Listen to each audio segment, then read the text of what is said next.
Allu అర్జున్ను target చేసి Hyderabad image దెబ్బతీస్తున్నారా? నిజం గడప దాటేలోపు అబద్ధం ఊరంతా చుట్టి వస్తుందన్నది నానుడి. అల్లు అర్జున్కి సంబంధించిన కేసులోనూ అదే జరిగింది. సంధ్య థియేటర్ ఘటనపై ఆయన పాత్ర గురించి అర్ధ సత్యాలు, అసత్యాలే ఎక్కువగా ప్రచారం సాగాయి. అసలు వాస్తవాలు ఇప్పుడు క్రమంగా బయటపడుతున్నాయి. ఒక్కొక్కరుగా గొంతు విప్పే పరిస్థితి వస్తుంది. అందులో టాలీవుడ్ ప్రముఖుల నుంచి బాలీవుడ్ సెలబ్రిటీల వరకు స్వరం పెంచుతున్నారు.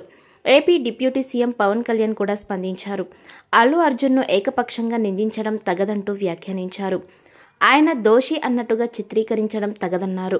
ఒక వ్యక్తికి ఆపాదించే ప్రయత్నం సరికాదన్నారు. అదే సమయంలో బాలీవుడ్ నిర్మాత బోనీ కపూర్ కూడా అదే రీతిలో వ్యాఖ్యానించారు. సినిమా అంటే హీరోకే సంబంధం అన్నట్టుగా ప్రత్యక్ష ప్రమేయం లేని ఘటనలు అల్లు అర్జున్ను వేధించారన్నట్టుగా మాట్లాడారు. ఇక తాజాగా ఎన్హెచ్ఆర్సీ కూడా కదిలింది. తెలంగాణ డీజీపీ సిటీ కమిషనర్కు నోటీసులు జారీ చేసింది. పోలీసుల వైఫల్యాన్ని ప్రశ్నించింది. లాఠీచార్జ్ చేసిన తీరు మీద ఆగ్రహించింది. నోటీసులకు 4 వారాల్లో సమాధానాలు ఇవ్వాలని ఆదేశించింది. దాంతో పోలీస్ భద్రతా వైఫల్యం బయటపడే అవకాశం ఉంది.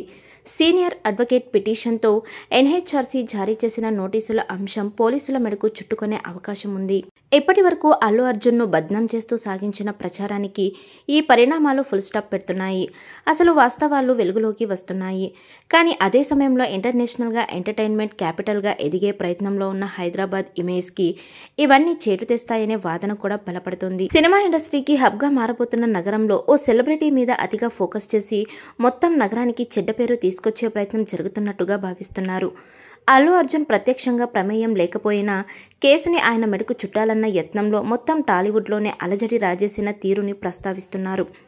ఎలాంటి చర్యలు శ్రేయస్కరం కాదని, ప్రస్తుత పరిణామాలు తేటతెల్లం చేస్తున్న తరుణంలో యంత్రాంగం తీరు మార్చుకోవాల్సిన అవసరాన్ని చాటుతుంది.